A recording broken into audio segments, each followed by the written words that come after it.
बोलो राम सा पीर की जय हो। श्री गणेशाय नमः। वंदो मात पितु देवम कामना पूर्ण कल्प वृक्ष सर्व दुख विनाशाय त्वम श्री राम देवाय नभो नमः। बोलो रामदेव बाबा की जय हो। आज बाबा के दशमी है। दशमी की बहुत बहुत शुभकामनाएं सबको। और आज अंतिम दिवस की कथा है, नवम दिवस की। बोलो बाबा रामदेव की जय हो। आज कथा में रुणेचा से राम सरोवर पर समाधि लेने को रामदेव जी प्रस्थान करेंगे और डालीबाई रामदेव जी सब समाधि लेंगे।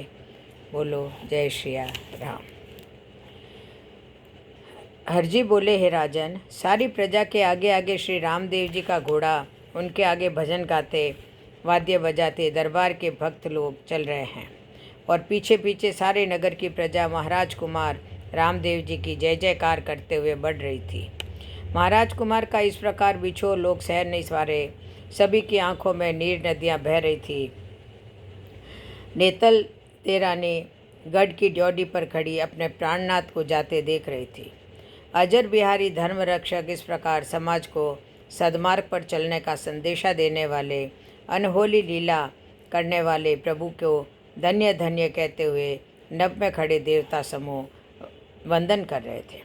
हरजी बाटी कह रहे हैं, हे जोधपुर नरेश, आकाश में देव समूह बतला रहे थे कि धन्य पोखरणगढ़, धन्य मरुवासी, जहाँ द्वारिकाधीश ने मानव रूप से लीला किए, धन्य महाराज अजमल जी, जिनकी भक्ति का सबको लाभ मिला, धन्य पांडव कुल तंवर बड़भागी, जिनके आंगन में दाता ने अवतार लेकर अनहोना कार्य किया। आज फिर वही प्रभु पूर्ण में पूर्ण होने जा रहे हैं। वीरमदेव जी के संग कुंवर सादेराज जी तथा दोनों कुंवर श्याम जी चंपे जी साथ चल रहे हैं। यह बिछुड़ने दुख ऐसा लग रहा है जैसे सबके सिर पर हिमालय गिर पड़ा हो। वीरव वेदना को कभी छिपाया नहीं जाता। सभी नारी पुरुष नेत्र भिगोए दाता के पीछे पीछे चल रहे थे। मुख पशु पक्षी भी ऐसे तड़प रहे मानो जैसे उनके शरीर से प्राण जा रहे हों। रणुजागढ़ में मूर्छित पड़े राजा अजमल जी के जैसे ही नेत्र खुले, इधर उधर देखकर कहने लगे, कोई हो तो जाओ, राम को समाधि नहीं लेवे, कैसे ही करके राम को यहाँ ले आओ। उनको मैं समझाऊंगा, कुंवर से कहो हमें छोड़कर नहीं जावे, लौट कर आ जाओ। दाता के समाधि लेने की यह खबर दूर दूर के गांवों तक पहुंच गई। इसे जो भी सुने गांव छोड़कर राम सरोवर की तरफ दौड़े आ रहे थे। अपार भीड़ जमा हो गई। कहाँ तक वर्णन करें। कुछ लोग सिंध की तरफ से आ रहे थे। इस भीड़ में चारों वर्ण, हिंदू, मुस्लिम और अनेकों नर नारी पुरुष सभी दाता के संग पीछे पीछे चल रहे थे। महाराज कुमार राम सरोवर पाल पर जहाँ पाट रखा हुआ था, घोड़े से उतरकर उस तख्त पर जाकर विराजमान हुए। सारे समुदाय के अपार स्त्री पुरुष समूह दाता के सामने बैठ गए। सभी बैठे हुए लोगों को देखते हुए रुणेचा दरबार बोले, आप किसी को कुछ पूछना हो, मन में कोई संशय हो तो वे समाधान कर सकते हैं। मिलना बिछड़ना यह तो जगत की रीत है। 84 लाख योनियों के जो जीव कहलाते हैं, उनमें सबसे श्रेष्ठ मानव शरीर कहलाता है। वह बहुत भाग्यशाली है जिनको यह मानव शरीर मिला। इस मानव शरीर के लिए देवता भी तरसते हैं। वे लोग मूर्ख हैं जो अकर्म करते हुए इस व्यर्थ की खो देते हैं। भाई, जीवन का एक क्षण भी गया हुआ फिर नहीं मिलेगा। मानव और पशु में जो भेद है वह सिर्फ ज्ञान का ही भेद है। बाकी निद्रा, आहार, वासना, तन, पीड़ा, सुख दुख, भूख प्यास सबके एक जैसी ही है। 5 ज्ञानेंद्रिय व्यवहार भी सबका एक ही है। अहंकार, काम, क्रोध, मोह, जीवन मरण, इसमें मानव और पशु पक्षियों में कोई भेद नहीं है। पर हित अहित, अपना भला बुरा का बोध, ज्ञान सिर्फ मानव शरीर में ही है। इसीलिए मानव जीवन श्रेष्ठ है। जीवन बिगाड़ना, सुधारना, अनुचित उचित कर्म करना, इसका ज्ञान सिर्फ मानव जीवन को ही मिला है। बाकी इंद्रियों का कार्य हमारे और पशु पक्षियों के एक जैसा ही है। मानव शरीर पाकर खोटे कर्म करें, क्षणिक सुख के लिए पाखंड रचें, अनैतिक कर्म ही भूल का प्रमुख कारण है। इससे ही पुनः जन्म मरण का चक्कर यह स्वयं मानव का ही बनाया हुआ कारण है। जो मानव शरीर लेकर इस भूल को सुधार लेवे वही सच्चा संत है, और जो इनमें बंधा हुआ अनैतिक कर्म में लगा रहे वही अज्ञानी असंत है। जल से पैदा हुआ कमल जल के संग रहे, वैसे ही माया से उत्पन्न जीव माया संग रहे पर उसका बंदी नहीं बने। जैसे कमल को कभी जल स्पर्श नहीं कर सकता जबकि वह जल से ही पैदा हुआ है, ऐसे ही माया संग रहकर ज्ञानी वृंद कभी माया में लिप्त नहीं होते। यही अज्ञान और बंधन का मूल कारण है। सबसे श्रेष्ठ जीवन तो मानव जीवन ही है, जिसे ज्ञानी पुरुष कभी व्यर्थ कार्यों में बर्बाद नहीं करते। मानव अपने स्वयं के ही किए कार्य का फल भोगता है। कर्मों से मानव देव बने, कर्मों से राक्षस बनता है। कर्म प्रधान धरातल पर कर्म आदि काल से चलता है। उत्थान या पतन यह मानव कर्म के ही कर्म आश्रित हैं। उच्च या कनिष्ठ पद पर कर्म ही बैठाता है। देव या दानव का पद निज कृत्य से ही मानव को मिलता है। वह मोक्ष, बंधन, प्रेत या पितृ जो चाहे सो पद पा सकता है। मूल प्रकृति का सिद्धांत कहता है कि किसी भी कार्य के पीछे कोई कारण होता है। कारण के बिना कोई कार्य हो ही नहीं सकता। इस समझ के लिए ज्ञान धन चाहिए, और ज्ञान धन से सब कार्य सुलभ हो जाते हैं। सारे शुभ कार्य ज्ञान के अधीन हैं। मानव शरीर तो ईश्वर प्राप्ति के लिए ही मिला है। माया की संगति से जीव मुख्य उद्देश्य भूल गया, जिसका साक्षी भी स्वयं मानव ही है। खुद तृष्णा अधीन कर्म करता है और दोष विधि को दगाता है। इस तरह जीवन सफल होने का सरल मार्ग वहाँ बैठे सभी लोगों को श्री रामदेव जी महाराज बता रहे थे, और लोग अपने वाहनों पर चढ़े दौड़ाते हुए आ रहे थे। दाता ने फिर अपने सेवक जनों की तरफ देखते हुए आदेश दिया कि अब हमारी समाधि का समय हो रहा है। फिर प्रजा की तरफ देखते हुए बोले, और किसी को कुछ पूछना है तो पूछो। समाधि खोदने की तैयारी हुई। अपार भीड़ राम सरोवर पहाड़ पर महाराज कुमार के सामने बैठी थी।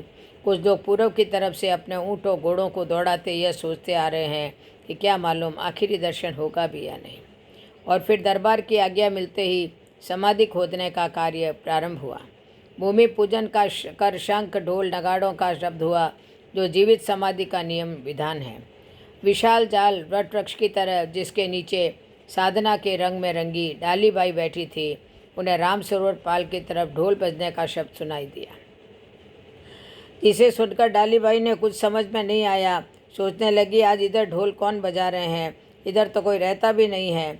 जाल के नीचे से उठकर डाली बाई बाहर आई और पास ही से एक भागते हुए ऊँट पर चढ़े पथिक को देखकर पूछने लगी, भाई यह तो बताओ, आज राम सरोवर की तरफ यह ढोल बजने की कैसी आवाज़ आ रही है? इधर कोई रहता भी नहीं है। तब ऊँट पर जाते हुए राई ने कहा, डाली बाई आपको मालूम नहीं, हमने सुना है आज रुणेचा के राजा जीवित समाधि ले रहे हैं, इस कारण हम उनके दर्शन का लाभ लेने को जा रहे हैं। ऐसे कहते उस पथिक ने राम सरोवर की तरफ अपने ऊँट को दौड़ा दिया। डाली बाई सोचने लगी, क्या इसीलिए ही प्रभु यहाँ आए थे? इससे पहले तो कभी आए नहीं और वरदान मांगने का बोल रहे थे। प्रभु के आने का कारण अब समझ में आया है। और फिर डाली बाई तत्काल जाल की जगह छोड़कर राम सरोवर की तरफ ऐसे दौड़ पड़ी जैसे पैरों में पंख लग गए हों।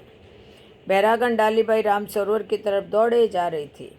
लोगों को जैसे जैसे खबर लगी, चारों दिशाओं से भागे आ रहे हैं थे। सब लोग दाता के दर्शन पाना चाहते थे। सबको जल्दी पहुंचने की लगी हुई थी। आए हुए सारे लोग चकोर की भांति दरबार का मुंह देख रहे थे। समय क्षण क्षण घट रहा था। दाता बोल रहे थे कि जिसमें व्यवहार की सच्चाई, वचन की सच्चाई हो, वो सत्संग दुखों का निवारण करती है। ऐसे पाठ पर बैठे दाता बता रहे थे। अब डाली बाई का समाधि प्रमाण बताकर समाधि लेना। रूपा दे बोली, दाता के उपदेशों का एक एक शब्द श्रोताजन संभाल कर अपने हृदय में रख रहे थे। तभी भागती हुई डाली बाई ने वहाँ पहुंचकर हर्षित हो प्रभु के चरणों में नमन किया। डाली बाई को देखते ही दरबार प्रसन्न होकर कहने लगे, आओ डाली, अच्छा हुआ समय पर आ गई। तुमको भी कोई संशय हो तो पूछकर समाधान कर सकती हो। आज अब हम अपने निज देश को जाएंगे। डाली बाई प्रभु को नमन करके सब लोगों की तरह उनके सामने बैठ गई। दाता फिर कहने लगे, भाई यह संसार स्वप्न की माया है। सत्य असत्य और 5 तत्व का यह बगीचा है। मेल बेमेल का यहाँ सारा अद्भुत खेल है। इस 5 तत्व के संसार रूपी बगीचे को 5 तत्व शरीरधारी जीव देखकर अपने अगम देश में पुनः चले जाते हैं। सिद्ध ज्ञानी गुणी अवतार समय आने पर सबको जाना ही होता है। यहाँ आने वालों के लिए पहचान के रूप में केवल नाम और उनके द्वारा किया कार्य रह जाता है। काल कभी भी नाम को नहीं खा सकता। बाकी जो दिखने वाला है वो सब नष्ट होने वाला है। कहो डाली, कोई संशय हो तो पूछो, कोई इच्छा हो तो कहो। तब डाली बाई उठकर हाथ जोड़कर कहने लगी, दाता आप जब आज्ञा दिए हैं तो मेरे हृदय में बनी इच्छा आप पूर्ण कर दीजिए। तब दाता कहने लगे, बोल डाली बोलो, तुम्हारी क्या इच्छा है। हरजी बाटी कहते हैं, राजन सारी सभा सुन रही थी। तब सबके सामने डाली बाई कहने लगी, है नाथ, यह जो खोद रहे हैं यह तो समाधि मेरी है। आपकी समाधि तो मेरे बाद में ही खोदी जाएगी। तब रामदेव जी महाराज बोले, समाधि? डाली तुमको समाधि लेनी है, लेकिन सबको बिना प्रमाण बताए समाधि लेने पर डाली तुम्हारी हंसी हो जाएगी। ऐसा कोई प्रमाण बताओ जिससे सबको विश्वास हो जाए। कोई अनहोनी होने का भावी प्रमाण बताओ। बिना प्रमाण दिए कोई कैसे मानेगा। तुम अपनी समाधि की कोई अनहोनी विशेष निशानी बोलो। इस झूठे जगत की क्या कहें, यहाँ तो सच्चों को भी लोगों ने वनवास दिला दिया। जब महाराज कुमार ने ऐसा कहा तो सारी सभा को यह बात अच्छी लगी। फिर दाता बोले, डाली जीवित समाधि लेना कोई सरल बात नहीं है। इस भेद को लाखों में कोई ही गुरुमुखी जानता है। बिना प्रमाण बताए समाधि लेने पर आने वाले कल में लोग तुमको झूठी कहकर तुम्हारी हंसी उड़ाएंगे। दाता के मुख से ऐसा वचन सुनकर डालीबाई विचार करने लगी। लगता है प्रभु आज परीक्षा ले रहे हैं। ऐसा सोचते हुए डालीबाई कहने लगी, हे सारे जग के करनहार प्रभु, मान अपमान सब तो आपके हाथों में है। हे पल में खलक संसार रचने वाले दाता, आपका भेद कोई अपने बुद्धि बल से समझ नहीं सकता। अनेक नामों रूपों से लीला करने वाले लीलाधारी, आपके लिए कुछ भी करना असंभव नहीं है। हे जल में जीव माटी में सोने की रचना करने वाले दाता, कोई कितना ही पच के मरे पर आपका भेद आपकी इच्छा के बिना कोई नहीं जान सकता। जल से पुष्प रचकर नाना प्रकार के रंग और भिन्न भिन्न प्रकार की उसमें सुगंध डालने वाले, घास और पानी से घृत दूध बनाने वाले प्रभु, इस धरती पर आपने अनेक रचना रचाई है। आपके चाहने मात्र से सब कुछ हो सकता है। ऐसा बोलते हुए हाथ जोड़े डालीबाई कहने लगी, है नाथ, मैं अपनी समाधि का प्रमाण निवेदन कर रही हूँ। अब आप ही संभाल लीजिए।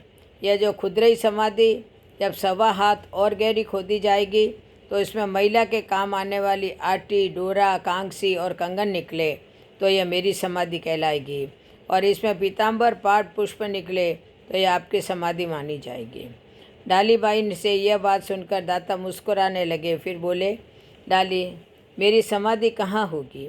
तब डालीबाई कहने लगी, है दाता, आपकी समाधि मेरे पास ही होगी। राम सरोवर में जाने का रास्ता आपके हमारे बीच रहेगा और दोनों तरफ समाधि रहेगी।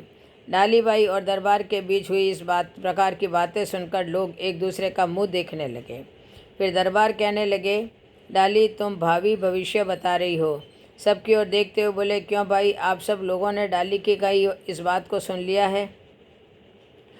जो डाली ने अपनी समाधि का प्रमाण कहा है, तब स्वीकृति में सब ने अपने हाथ ऊपर उठा दिए।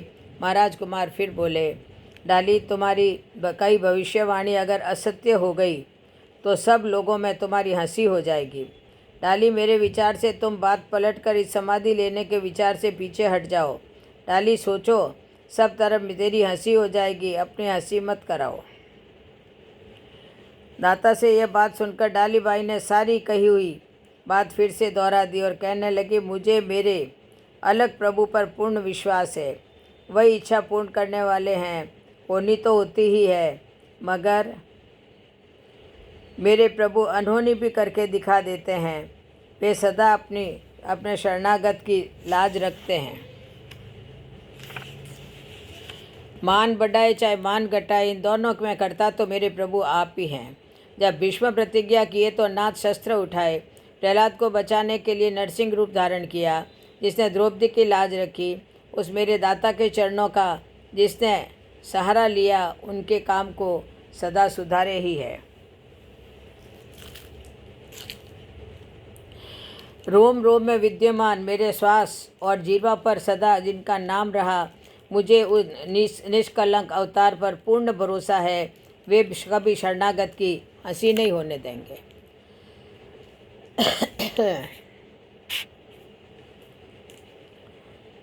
दाता की आज्ञा से खोदने वाले फिर समाधि खोदने लगे।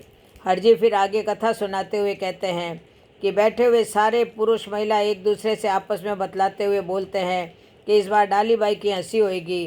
डालीबाई ने भविष्यवाणी करके बड़ी भूल कर दी। समाधि में कुछ भी नहीं निकलेगा। खोदने वाले खोद रहे थे, सामने बैठे सारे लोग देखना चाहते थे कि क्या निकलेगा। खोदते हुए रेत निकली और कुछ भी नहीं निकला। तब डालीबाई कहने लगी, आप लोग पूरा 1.25 हाथ भूमि खोदिए। तब खोदने वाले फिर खोदने लगे। यह कथा रूपादेव जी मालदेव जी को सुनाई कि सारा जन समूह देख रहा था। प्रभु पाठ पर बैठे मुस्कुरा रहे थे। उसी समय खटक सी आवाज़ आई, जैसे फावड़ा किसी ठोस वस्तु से टकराया है। खोदने वालों ने लोह की कढ़ाई तगारी में रखकर वह सारा सामान बाहर निकालकर सबको दिखाया, जिसमें कंगन, कांगसी, आटी, डोरा, जो डालीबाई ने कहा, वे सारी वस्तुएं निकल आई, जिसे लाकर सेवक लोगों ने रामदेव जी को दिखाया। तब तरवार बोले, ये जो आए हुए सभी लोग बैठे हैं, इन सबको ले जाकर दिखाओ। सबसे बोले, क्यों भाई, अब किसी को कोई संशय तो नहीं? और अगर है तो वह उठकर बोल सकता है। सब बैठे हुए लोग कहने लगे, धन्य हो डालीबाई, आप धन्य हो। जैसा कहा वो सारा सत्य हो गया। जो लोग डालीबाई की निंदा करने वाले बैठे थे, सब ने सिर झुका लिया। अब तो वे निंदक लोग भी पश्चाताप करने लगे। अगम देश का भेद जानने वाली डालीबाई ने अपनी समाधि का प्रमाण दे दिया। फिर दाता बोले, शायर जी, अलसी जी के परिवार जयपाल वंश को बुलाओ, जो सारे मिलकर डाली को समाधि दिलाएं। डाली की समाधि से जो वस्तु निकली वह सारी फिर उसी समाधि में रखवा दिया। प्रथम डालीबाई की समाधि की तैयारी हुई। डालीबाई उठकर आई और रुणेचा दरबार के चरणों में वंदन करके अपनी समाधि की ओर बढ़ी। जाते हुए सारे लोगों से कहने लगी, बैठे हुए सभी बहन भाई मेरे, आप सबको मेरा अंतिम प्रणाम। आज मैं मेरे निज अगम देश को जा रही हूँ। निष्कलंक देव मेरे आराध्य प्रभु मेरे बाद में आएंगे। इस कलयुग में रुणीचा दरबार रामदेव जी महाराज पूर्ण समर्थ न कलंक निष्कलंक अवतार है। कहीं राम बने, कहीं कृष्ण बने, कहीं वामन रूप बना आए। सब जगह अनेकों रूप लिए, बने रामदेव मरुधर छाए। मरुभूमि पर अंधविश्वास और यवन अत्याचारों को मिटाने के लिए ही अवतार लिया है। तुम्हारे मन में कोई भी संशय हो, सर्वसमर्थ प्रभु से कहो, पूछो। इस प्रकार से प्रभु के सामने बैठने का समय जीवन में फिर नहीं आएगा। आपके शुभ कर्मों के प्रारब्ध योग से यह समय मिला है। मौका मत गंवा देना। आप भाग्यशाली हैं जो आपको प्रभु का प्रत्यक्ष दर्शन मिल रहा है। इस जन्म मरण की पहेली को दाता से सरल समझाने वाला इस युग में और कोई नहीं है। दाता के बताए हुए भक्ति मार्ग पर चलकर प्रभु उपदेशों के अनुसार साधना करके परम पद को पा सकते हैं। डालीबाई सबको ऐसा बोलकर प्रभु की चरण रज अपने मस्तक पर लगा करके समाधि की तरफ आ रही है। उनके चेहरे पर अपार हर्ष था। वह अपनी समाधि में बैठी। सभी जयपाल मेघ वंशियों ने डालीबाई के समाधि में बैठने पर उनको पर्दा देने लगे। डालीबाई के शरीर से ज्योति निकलकर अलग प्रभु में अंतर्ध्यान हो गई। समाधि को मिट्टी से भर के उसी चादर को समाधि पर उठाया। फिर सबने डालीबाई का जय जयकार किया। अब रामदेव जी द्वारा जीवन कल्याण निज्ञा उपदेश। हरजी बाटी बोले, हे राठौड़ नरेश, डालीबाई के बारे में लोग आश्चर्यचकित हैं। किसी ने कभी सोचा तक नहीं था कि डालीबाई इस प्रकार प्रमाण बताकर जीवित समाधि ले लेगी। जो लोग डालीबाई की निंदा करते थे, वे सब सिर झुकाए अपने आप में शर्मिंदा हो रहे हैं। जब डालीबाई की समाधि का कार्य पूरा हो गया तो महाराज कुमार सबकी तरफ देखते हुए बोले, मेरे समाधि लेने का आज दिन तो डाली ने ले लिया, अब तो हम कल सवेरे ही समाधि लेंगे। डाली के कारण सत्संग का योग और आगे बढ़ गया। आज आप लोग निजिया धर्म के मूड गूढ़ धर्म को समझें। अगर समझ में नहीं आए तो वे दोबारा भी पूछ सकते हैं। तभी एक जिज्ञासु उठकर हाथ जोड़े नमन करते हुए कहने लगा, प्रभु, इस निजिया पंथ नाम का भावार्थ समझ में नहीं आया। यह सुनकर दाता मुस्कुराए, फिर बोले, निजिया का भावार्थ है निजात्मा और पंथ का सरल भावार्थ है रास्ता यानी मार्ग, यानी स्वयं को जानने का मार्ग। इस भेद को समझने के लिए जिसने प्रयास किया वही ज्ञानी है। मैं कौन हूँ, कहाँ से आया हूँ, किस प्रकार से शरीर में आकर बोल रहा हूँ, कहाँ से आया हूँ, इस शरीर को छोड़कर मैं फिर कहाँ जाऊँगा, 10 द्वार के इस पिंड में मैं कैसे कहाँ रुका हुआ हूँ। जो दिख रहा है वह निज नहीं है और जो निज है वह कभी दिखता नहीं है। जिस शक्ति ने यह संसार जगत बनाया है वो शक्ति अनाम है, उसी अनाम शक्ति का मैं अंश हूँ। मेरी न तो कोई जाति है, न कोई संप्रदाय, न कोई मेरा गांव है। अनाम का अंश हूँ। अनामी को संपर्क संबोधन के लिए नाम की आवश्यकता हुई। इसके लिए रचने वाले ने शब्द की रचना की। अखिल ब्रह्मांड रचने वाले ने हमको यह शब्दों का विशेष उपहार दिया। इन शब्दों के कारण ही हम अन्य सब जीवों से अलग हैं। जिसने निज को खोजा वही निजिया। यह भेद कोई आत्मखोजी ही पा सकता है। संसार में शरीरधारी जीव अथाह है।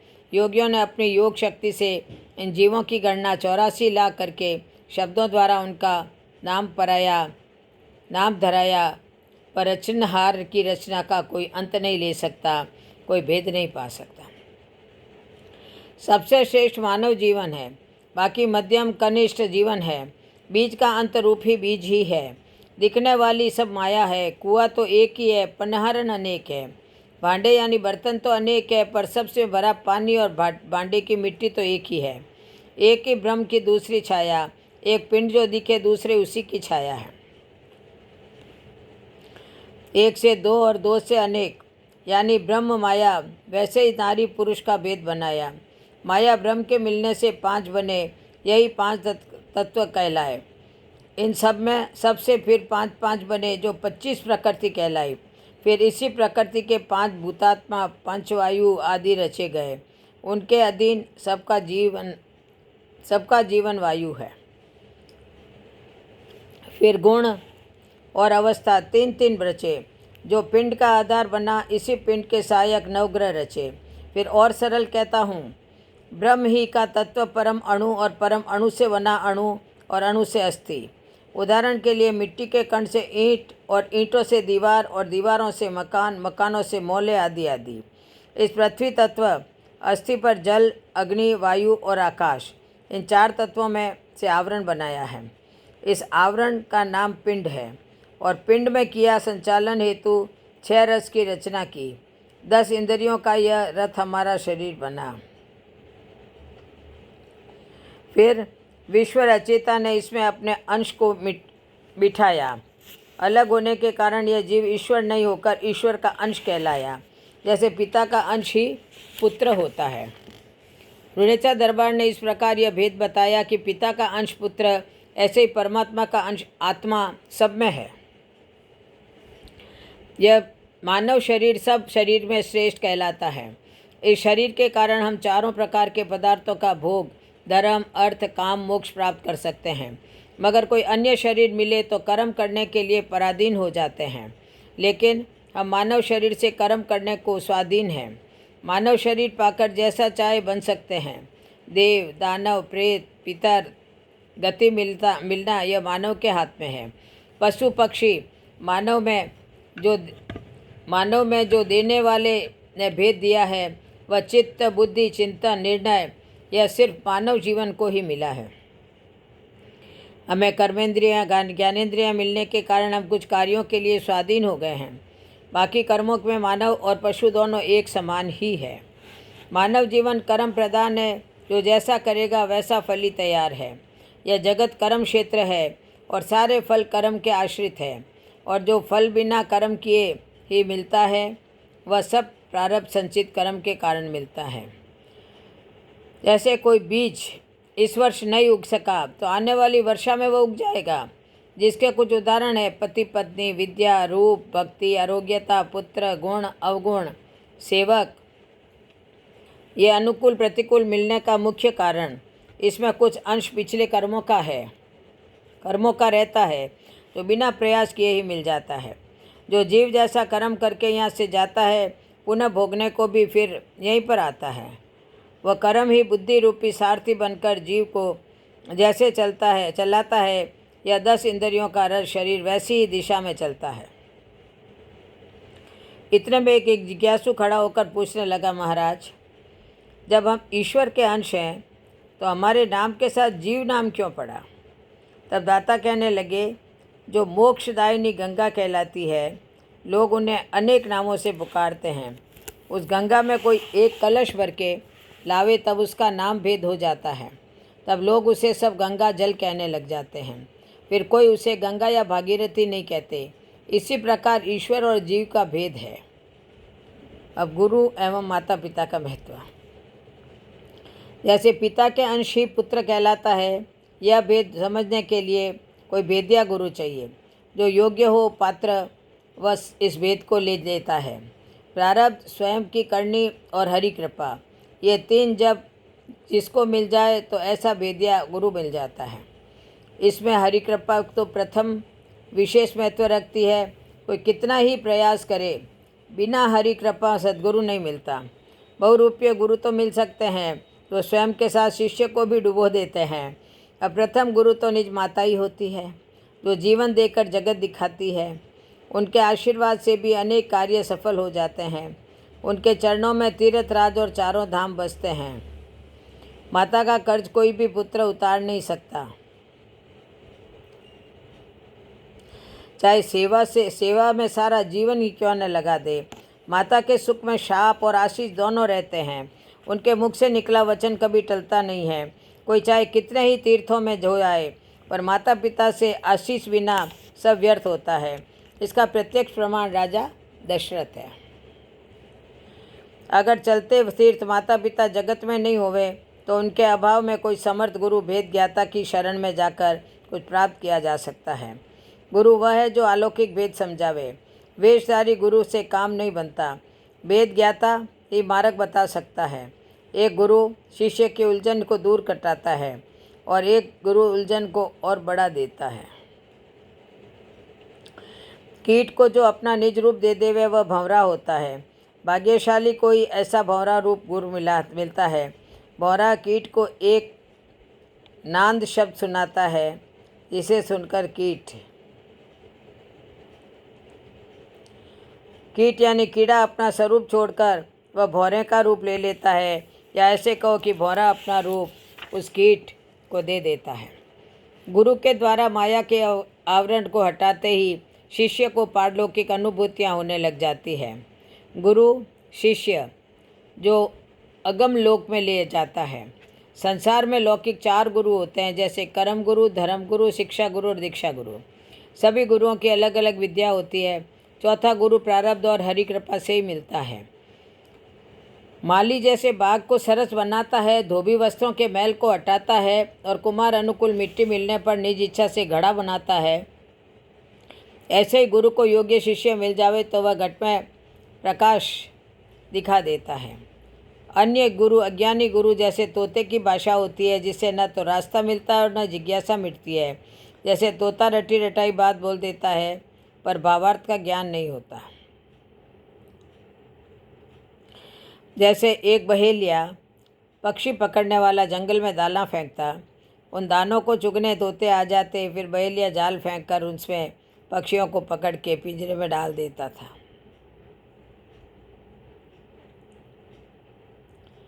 और बेच देता। पक्षियों के जीवन का अंत उस पिंजरे में ही हो जाता। एक दिन एक साधु ने ऐसा देखकर उन तोते पक्षियों को शिक्षा दी कि तोते भाइयों, ये दाना मत खाना, खाया तो पिंजरे में कैद होना पड़ेगा, जीवन कैद में ही बीत जाएगा। साधु के इस उपदेश को सारे तोते बोलने लग गए, तोते भाइयों, यह दाना मत खाना, खाया तो। इस प्रकार बोलते तोते की वाणी सुनकर साधु खुश हुआ। दूसरे दिन फिर पक्षी पकड़ने वाला आया। उसने सुना सारे पक्षी वही साधु के उपदेश को दोहरा रहे हैं। तोते भाइयों, इस दाने को मत खाना। बहेलिए को चिंता हुई, अब ये पट गए, दाना नहीं खाएंगे, फिर भी चलो दाना फेंकते हैं, कोई बहरा तोता आ भी जाए। उसने दाना डाला, सारे तोते उस दाने को खाने आ गए। दाना चुग रहे हैं और बोल रहे हैं, तोते भाइयों ये दाना मत खाना। ऐसा सुनकर बहेलिया समझ गया यह तो तोता रटनी है, बोले जा रहे हैं पर इस बात का भावार्थ कोई नहीं जानता। ऐसे ही तोता रटनी वाले ज्ञान के से कल्याण नहीं होने का। लोक में परलोक और देह में ही वेदेही कहला रहता है। उस वेदेही का प्रत्यक्ष आभास करा दे, जो भेद समझा दे, ऐसा गुरु प्रभु की असीम कृपा से ही कोई भाग्यशाली को मिलता है। अब आप लोग इस मन के भेद को समझकर और विचार करो। थोड़ा जो सार अंश बता रहा हूँ, जो अगम देश के साधक बने वे ध्यान से मर्म को समझना। जिसे मन कहा जाता है यह भोजन का आखिरी सूक्ष्म अंश होता है, जिससे मन बनता है। शरीर साधना का आधार है और शरीर का आधार आहार है।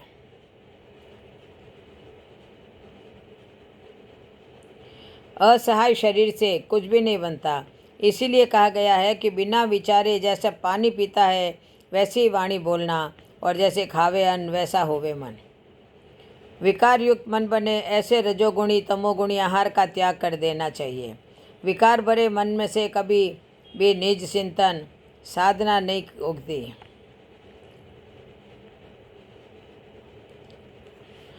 सफल साधक बनने से पहले मन निर्मल होवे। मन या सूरत एक ही है, ऐसा प्रयत्न करें। तन मन की शुद्धता से आत्मा जब संतुष्ट हो जावे, निर्मल हो जावे, तब त्रिकुटी मध्य ध्यान लगाना शुरू करें। सूरत यानी मन को कहीं भटकने नहीं देवे। अगर मन कहीं चला जाए तो उसे फिर उसी जगह लावें। जब तक बंद नेत्रों में अंधेरा नजर आएगा तब तक बार बार सूरत भटकेगी।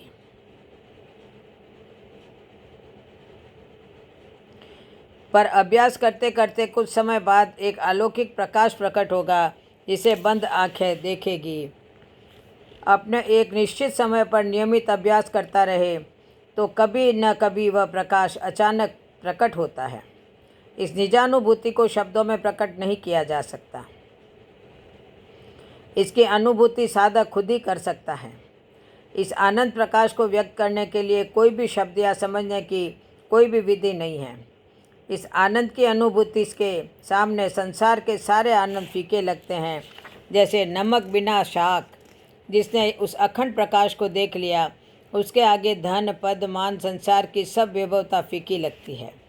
वह साधक राजाओं का राजा बादशाहों का बादशाह बन जाता है। जैसे माँ के पेट में घूमते बच्चे की अनुभूति माता ही जाने, जो माता नहीं बनी वह क्या जाने। जैसे गूंगा गुड़ का स्वाद कैसे कहे, उस आनंद का कोई भी किसी भी तरह से अनुवाद करके नहीं बता सकता। यह तो स्वनिजानुभूति का विषय है। इसी साधना में जो मानव शरीर त्याग देता है उसे अमर पद की प्राप्ति होती है। उनका आवागमन मिट जाता है। जो अलख अनाम अरूपा प्रकाश उजास है उसे देखें। वही अव्यक्त सुखानुभूति कर सकता है। इसमें कोई जाति धर्म पद की बाधा नहीं है। इसके बाद अनहद नाद का प्रसंग आता है, जिसे ब्रह्मनाद भी कहते हैं। जो साधक सूरत को स्वर कानों में आने वाली मधुर आवाज़ के साथ बनाए रखे तो उसे अपने कानों में एक परमानंद देने वाली नाद यानी स्वर सुनाई देती है, जिसे साधक युगकाल में सिद्ध कर लेता है। तो उस साधक को शरीर परित्याग करते समय किसी भी प्रकार की पीड़ा या दुख का अनुभूति नहीं होती। वह साधक अमर पद को प्राप्त होता है। ईश्वर ने सभी मनुष्यों को एक जैसा ही बनाया है। इसमें कोई जाति धर्म का भेद नहीं। अनेक प्रकार के जो मत है यह सब हमारे सीमित ज्ञान की देन है। परमात्मा ने हम सबको एक समान बनाया है। सबके मुख में समान शब्द है। अक्षर वर्णमाला सबकी एक समान है। उसी के आश्रित तो सारी भाषाएं बनी हुई है। फिर कहता हूँ कि मूल शब्द तो सबके मुख में एक ही है। विचार करके देखो। भूख प्यास श्वास की गति पीड़ा आनंद अनुभूति जिज्ञासा सबकी एक समान है। जाति नाम धर्म चाहे हमने अनेक बना लिए, पर रचनहार ईश्वर तो एक ही है। ईश्वर अल्लाह कोई कुछ भी कहो, पर हमें जीवन देने वाला तो एक ही है। भाषा का भेद हो सकता है पर भाव तो सबका एक ही होगा। चांद, सूरज, जल, वायु, जन्म, मरण, हंसना, रोना, इसमें कोई भेद प्रभु ने नहीं बनाया। सभी धर्म वालों का एक जैसा ही है। सारे संसार में ईश्वर ने अपने नियम सब पर बिना भेदभाव के बराबर बनाए हैं। हमारे बनाए नियमों में भेदभाव है, यही भूल का कारण बना है। हम ऊंचे हैं, तुम नीचे हो। अछूत हमारे सामने हमारे पास नहीं आ सकते।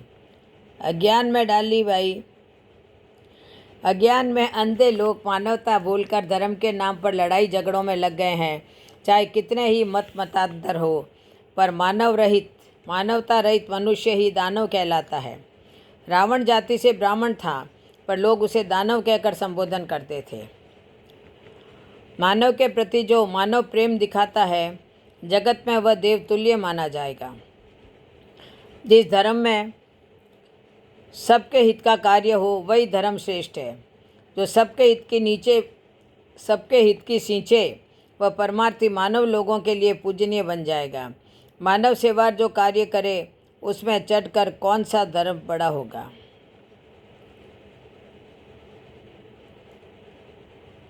शुभ विचार बांटे, सबकी भलाई करे, वह मानव जगत में देव रूप से पूजा जाएगा।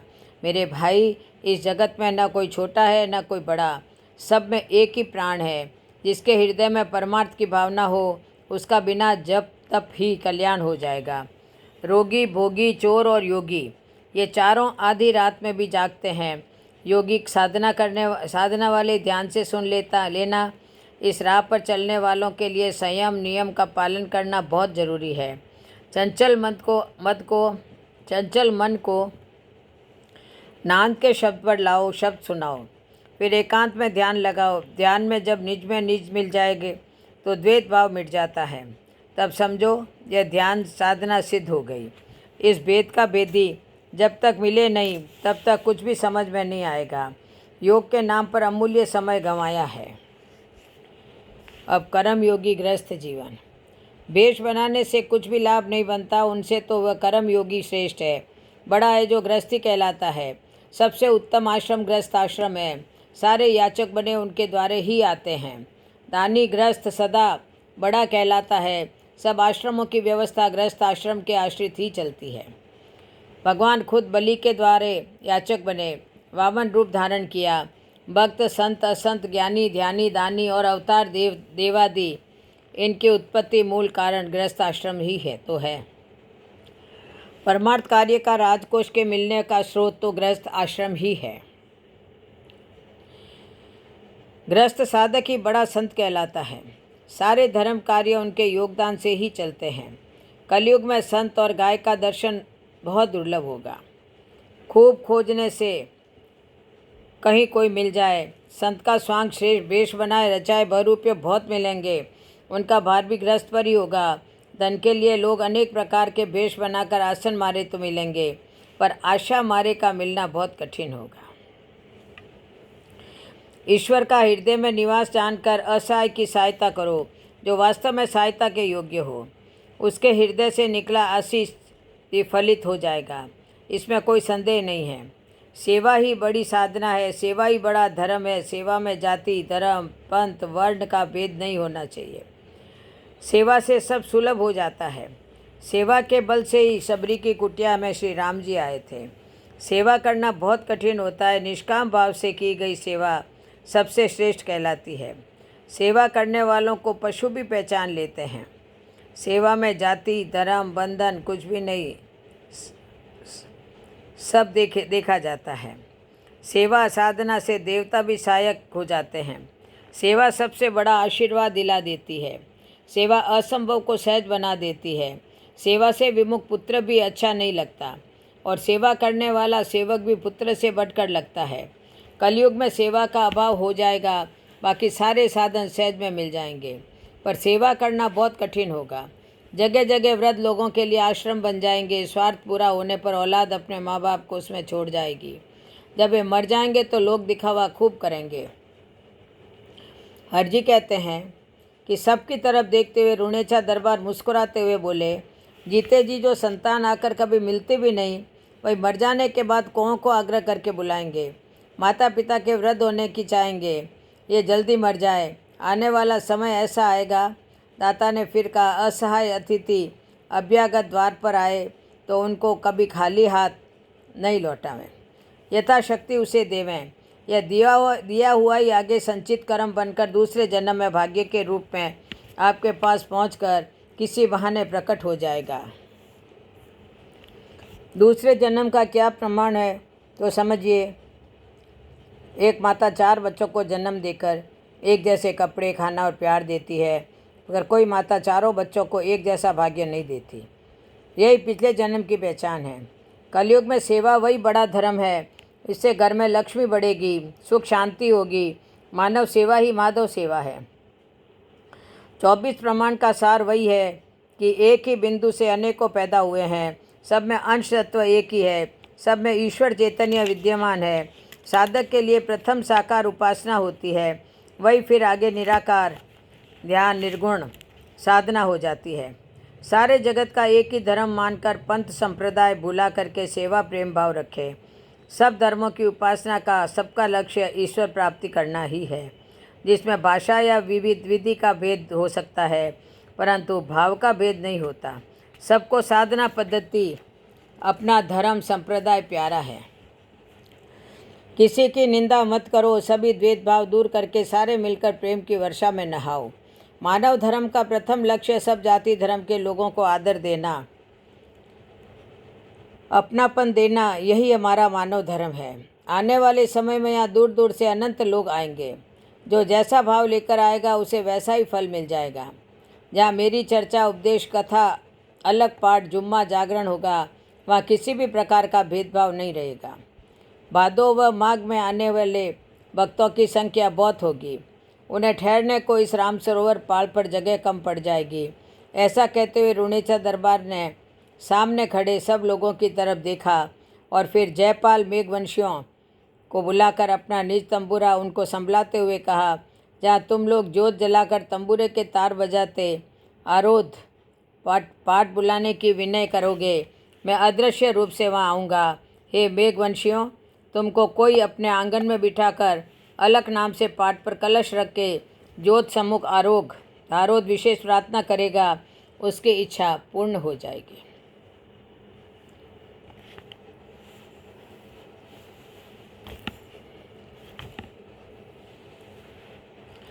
आने वाले समय में भेदभाव रहित मेवाड़ी विवाह होगा, मेघड़ी विवाह होगा। सभी लोग जाति वर्ण को बोलकर एक हो जाएंगे। तुम्हारे प्रति जो आज जाति भेद द्वेष है, आने वाले समय में सब मिट जाएंगे। यह मेरा आशीर्वाद है। आने वाले समय में राजपाट बादशाही परंपरा नष्ट हो जाएगी। न कोई राजा रहेगा, न कोई बादशाह। प्रजाजनों द्वारा चुना हुआ व्यक्ति ही राजा के समान मान्य होगा।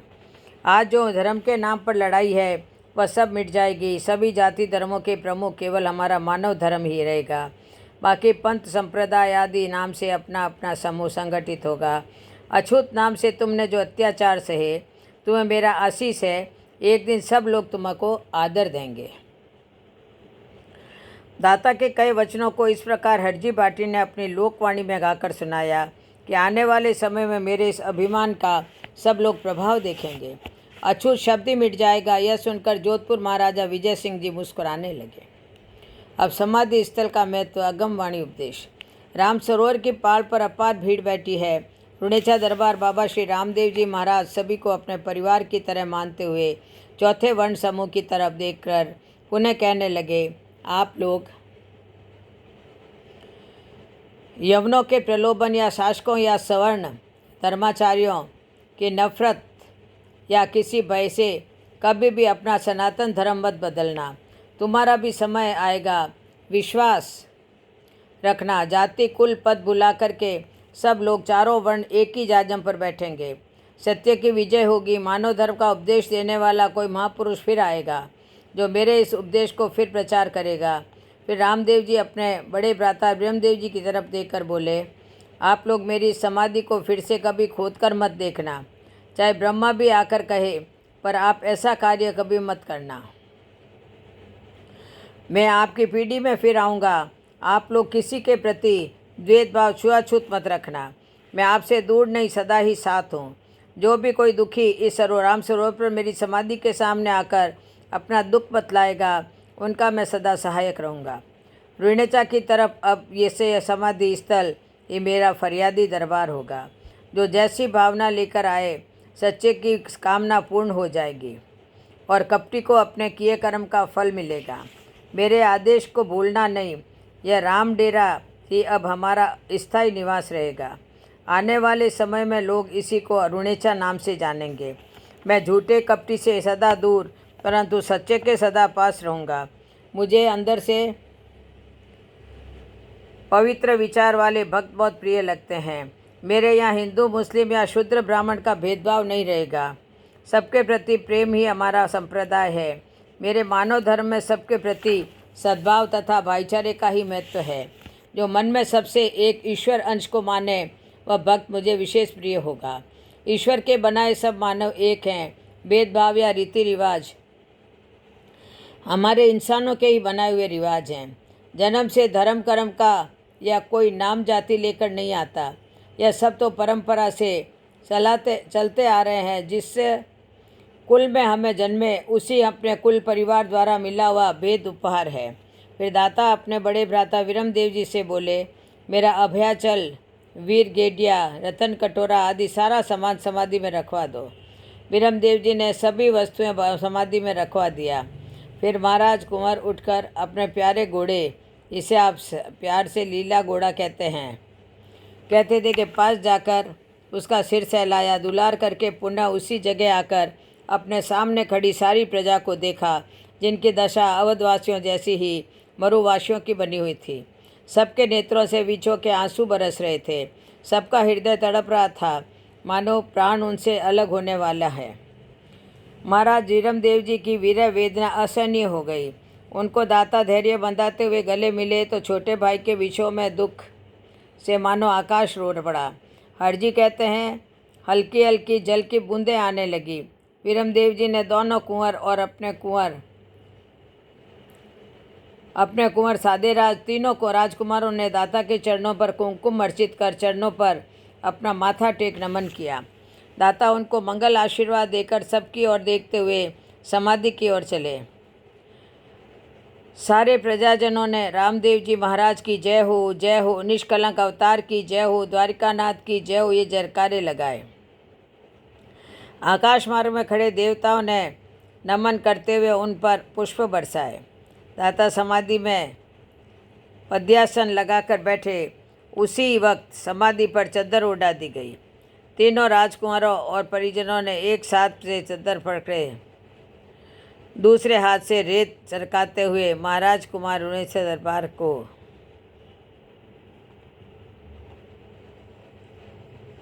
रुणेचा दरबार राजा रामदेव जी महाराज को पर्दा दिया।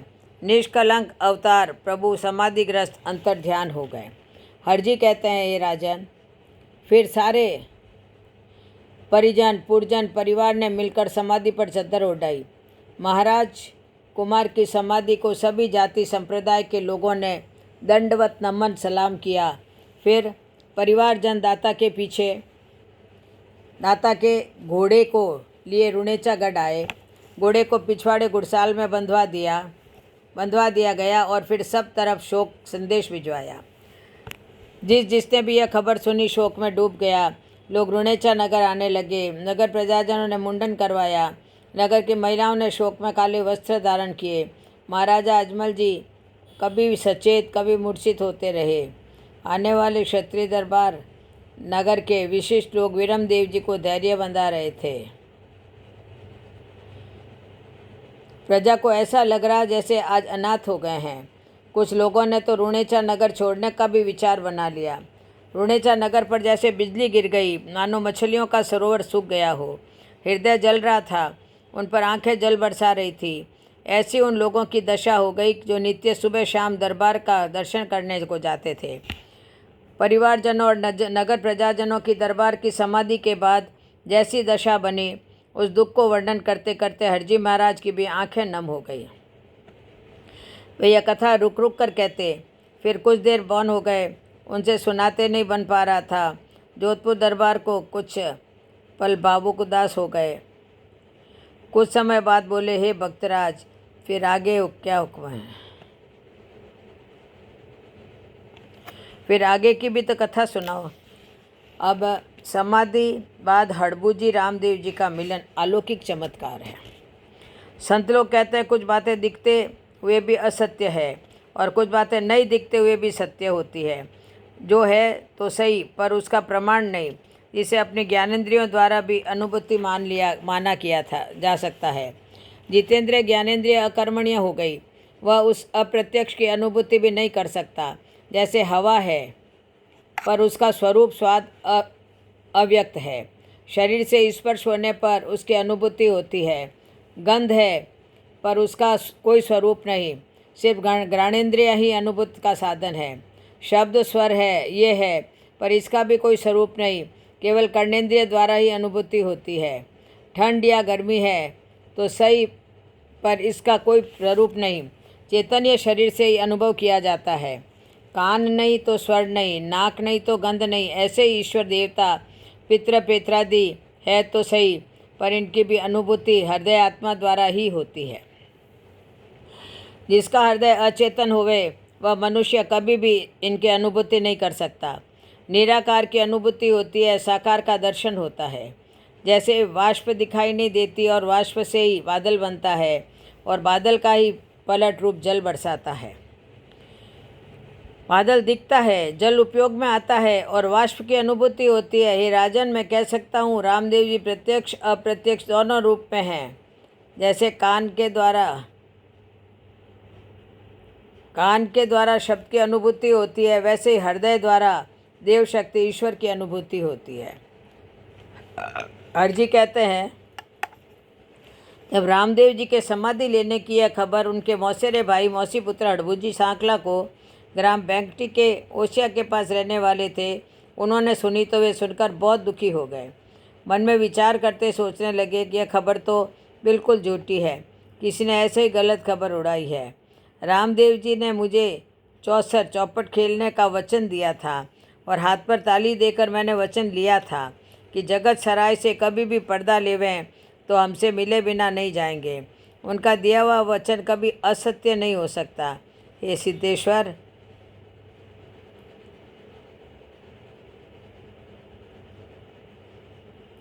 उन्होंने मेरी यह बात स्वीकार भी की थी। समाधि की यह बात सत्य है, इसका मुझे विश्वास नहीं हो रहा है। नहीं, ऐसा कभी नहीं हो सकता। जगत झूठ का घर है, लोग जो चाहे सो बोल देते हैं। ऐसा सोचते हुए हड़बू जी ने अपने घोड़े पर चढ़कर रुणेचा को प्रस्थान किया। वे अनेक प्रकार के मन में विचार करते हुए जा रहे थे। अगर वे वचन दिए अनुसार मिल गए तो रामदेव जी पूर्ण सिद्ध अलौकिक पुरुष हैं, और वे नहीं मिले, समाधि के लिए हैं, तो वे सामान्य मानव थे। नगर से निकलते ही हड़बू जी को बहुत अच्छे शुभ शकुन होने लगे। पणियारिन कलश भरे सामने आ रही थी। हाथ में पुस्तक लिए तिलक धारण किए हुआ ब्राह्मण मिला। शोक में बच्चा लिए सौभाग्यवती सुहागिन नारी मिली। डेवला दाएं से बाएं रास्ता काट गया। इस प्रकार के शकुन होते देखकर हड़बू जी सोचने लगे, शकुन विचार तो ऐसा कह रहा है कि रामदेव जी रास्ते में कहीं मिल जाएंगे। लोगों से समाधि की बात पर चिंता करते हुए हड़बू जी नाना प्रकार के विचार बनाते हुए रुणेचागढ़ की तरफ अपना घोड़ा दौड़ाए जा रहे थे। चलते चलते जब वे रुणेचा सीमा पर पहुँचे तो सामने जो दृश्य देखा, अपनी आंखों पर विश्वास नहीं हो रहा था। उस खुशी का वर्णन जितना भी करें वह थोड़ा है। जिन्हें देखते देखते हड़बू जी और नज़दीक गए तो हड़बू जी ने देखा, हाथ में भाला केसरिया बागा पहने हुए रामदेव जी महाराज के हृदय में रामदेव जी महाराज हड़बू जी के सामने खड़े मुस्कुरा रहे थे। उनका लीला घोड़ा घास चर रहा था। हड़बू जी अपने घोड़े से नीचे उतरकर भागते हुए पास जाकर दोनों भाई बात भर के गले मिल गए। कुछ क्षण के बाद अलग होते हुए दाता कहने लगे, हड़बू, आज आप कहाँ से आ रहे हैं और आगे कहाँ जा रहे हो? फिर घर के कुशल से मौसी और बच्चे सब कैसे हैं? सब हालचाल पूछने लगे। इधर उधर की सब बात बीती हुई बातें हुई जो मरुस्थल क्षेत्र की परंपरा है। हड़बू जी के मन में रह रहकर संशय भरा विचार उठ रहा है। वे सोच रहे हैं सुनी हुई बात पर कभी विश्वास नहीं करना चाहिए। महाराज कुमार हड़बू जी से बातें करते करते बीच में ही बोले, हड़बू, लगता है आप कुछ बात छुपा रहे हो। तब हड़बू जी ने कहा, हे भ्राताश्री, जगत की बनाई हुई बातें आपको क्या बताऊं। लोग जो मन में आए बात बताकर समाज में फैला देते हैं। आपके बारे में भी महाराज ऐसी अशुभ बात उड़ाए हैं जो मेरे मुंह से कहते नहीं बन पा रही है। तब हंसते हुए रामदेव जी बोले, कहो भाई हड़बू, ऐसी क्या खबर उड़ाई है। अरे भाई, जब आदि बताए तो फिर आदि क्यों छिपा रहे हैं। हड़बू जी कुछ क्षण मौन रहकर फिर बोले, महाराज, किसी मूर्ख ने ऐसी बात उड़ाई है जो संदेश भी भेज दिया कि अब रामदेव जी महाराज जगत में नहीं रहे। खबर फैली है कि रामदेव जी ने जीवित समाधि ले ली है। हड़बू जी से यह बात सुनकर ताता हंसने लगे और बोले, हड़बू, मैं आपके सामने खड़ा हूँ, दुनिया में कैसे नहीं रहा। आप ऐसे आंखों में पानी क्यों ला रहे हो। भाई, संसार में जितने मुँह उतनी ही बातें हैं। कोई झूठ कहता है तो कोई सच बोल रहा है। आत्मा न तो कभी जन्मती है और न कभी मरती है। यह पर्दा तो 5 तत्व लेता है, तत्व तत्व में मिल जाते हैं। जगत में उदय अस्त का तो जोड़ा बना हुआ ही है। कभी हड़बू, या जो घास चर रहा घोड़ा आप देख रहे हो ना, ये घास कभी बीज बन जाता है, फिर कभी बीज से घास बन जाता है, बीज बनकर धरती में छिप जाता है, और ऐसे ही संसार का क्रम चलता ही रहता है। खैर छोड़ हड़बू, आप पहले रुणेचा जाओ। वीरम भैया भी आपको याद कर रहे हैं। मैं घोड़े को घास चराने के बाद राम सरोवर जाऊंगा। इसे पालर पानी बरसाती जल ज़्यादा प्रिय है। हड़बू, आप आए, मिले, बहुत अच्छा लगा। मैं भी सोच रहा था हड़बू भाई से मिले बहुत दिन हो गए। चलो अच्छा हुआ जंगल में प्रेम की वर्षा हो गई। आप जल्दी गढ़ को जाओ, मैं यहाँ घोड़ा चरा रहा हूँ, बता देना। इस प्रकार हड़बू जी रामदेव जी से मिलकर रुणेचा की तरफ प्रस्थान किए। तो पुनः रामदेव जी ने कहा, एक बात सुनो हड़बू, आप वहाँ जा ही रहे हो तो यह मेरा सामान भी साथ ले जाओ, जिसे वहाँ संभाल कर यह अभयाचल पिताश्री को, यह वीरगेडिया भैया वीरम को, और यह मेरी कमर कटार नेतलदे को दे देना, और मातुश्री को यह कटोरा संभाल कर देना। रामदेव जी से इस प्रकार सारी बातें करके रामदेव जी का वह दिया हुआ सामान लेकर हर्षाते हुए रुणेचा को चल पड़े। रामदेव जी से मिलकर के हड़बू जी बहुत खुश हुए। अपने घोड़े को दौड़ाते हुए रुणेचा को आए। नगर में प्रवेश किया तो उनको सिर पर उल्टा गड़ा लिए महिलाएं मिली, जिनके काले वस्त्र पहने हुए हैं। फिर कुछ नगर के में अंदर आए, देखा पुरुषों का सिर मुंडन करवाया हुआ है। हड़बू जी महाराज के कुछ भी समझ में नहीं आया। नगर की गलियों में एक दर्द भरा सन्नाटा है। सारे लोग मौन सिर झुकाए हुए, किसी से कोई कुछ भी बात नहीं कर रहा है। ऐसा लग रहा था जैसे सूर्य ग्रहण के कारण काला पड़ गया हो। ऐसे ही रुणेचा नगर की दशा बनी हुई थी।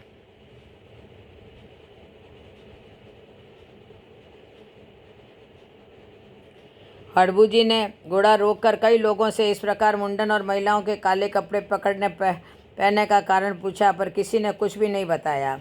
ज़्यादा आग्रह किया तो आंखों में जल भरकर सिर झुका लिए, जैसे उनकी जीभ सुन्न हो गई है, जो मुख से शब्द निकालने में असमर्थ हो गई हो।